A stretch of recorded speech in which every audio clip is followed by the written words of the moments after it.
median price rose from September 14.8%, closing out October at $651,000.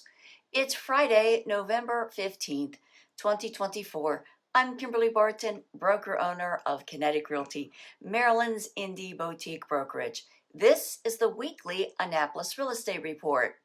This is 4.5% lower from last year this same time. However, the year-to-date price is up 1.7% from last year to $600,000. Annapolis Inventory for sale is at 161, similar to last week. 20 properties are coming soon. 21 homes went under contract in 7 days this past week. 20 homes sold for 98.2% list-to-sold ratio, which is down from 100%. Rentals rose to 49 available at $3,050 median per month. That's a wrap for this week's Annapolis Real Estate Report for Friday, November 15th, 2024. Thanks so much for tuning in. Enjoy your weekend, and I'll see you next week. Stay safe and take care.